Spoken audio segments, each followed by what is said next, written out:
I've had a few questions about this problem here, practice 6.4, question number 3, so I'm going to walk you through it a little bit.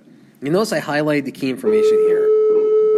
Using the origin as the center of rotation, and I'm going to rotate P clockwise around at 90 degrees. So there are a couple ways I can do this. One way I can do it is I can use my rules here, going by my coordinates. Now here I know the coordinates of this point here in particular are 1, -5. Now one thing I know, and this is something you might have learned in class, you might have learned in a different class, that if I'm going 90 degrees about the origin clockwise, which notice I indicated the direction here, what I do with my coordinates is I flip them around, and then since I'm going clockwise, that means y I'm going to change to its opposite. So now we get -5, -1. 1, 2, 3, 4, 5, and then down 1. So that's one way of getting there. Now you'll also notice I'm drawing some lines here. Here's another way you can get here. Now you'll notice I drew two lines. The first one going to my pre-image here before I've rotated anything. The slope of the line I just drew here is m equals -5/1. I do know that perpendicular lines have slopes that are the opposite reciprocal. So what I can do here is I'm going to highlight this in orange. Actually, I'm going to use a different color. I'll use blue. What the heck, right? All right, so I'm going to use blue here. Now, check out the slope of this line here. The slope of this line is +1/5. You think that's a coincidence? It isn't, because perpendicular lines have slopes that are the opposite reciprocals. So another way I could have gotten there was, let's see, in this case, I went down 5, and then I went right 1. What I can do instead is I can go 1, 2, 3, 4, 5, down 1, and guess what? That gives me perpendicular line, takes me to the same place. So you can use your knowledge of perpendicular lines to create these 90-degree angles as well. Either you can use those rules or the perpendicular lines. Now, they're asking me to also rotate P 180 degrees and label my image P2.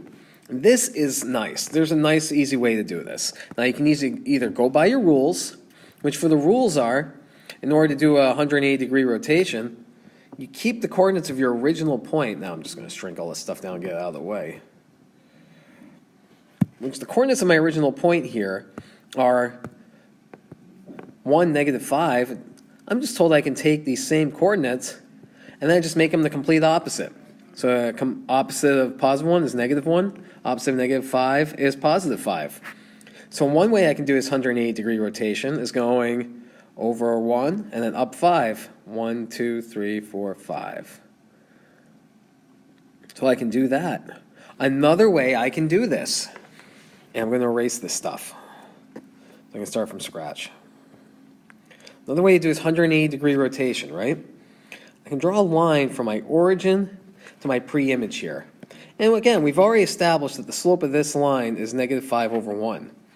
All I really need to do is extend this line, and I can create a 180-degree rotation. Watch. So I'm just going to go the same distance here.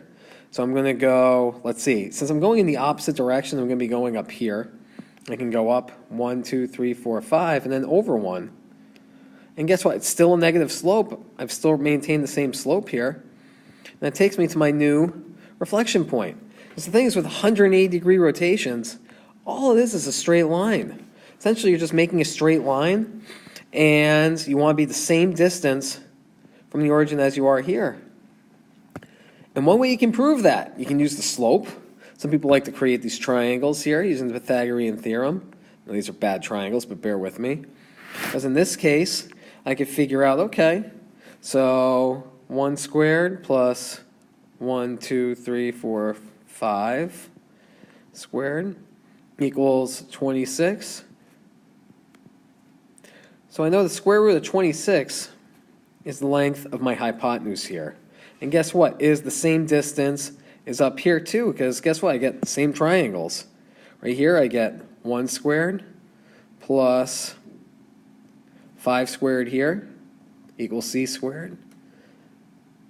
So all I've proven here is that these two hypotenuses I've created right here, as well as right here, are the same length.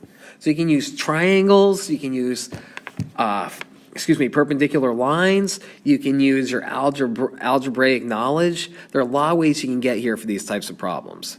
Hopefully this helps and gives you a few ways that you can arrive there. Good luck.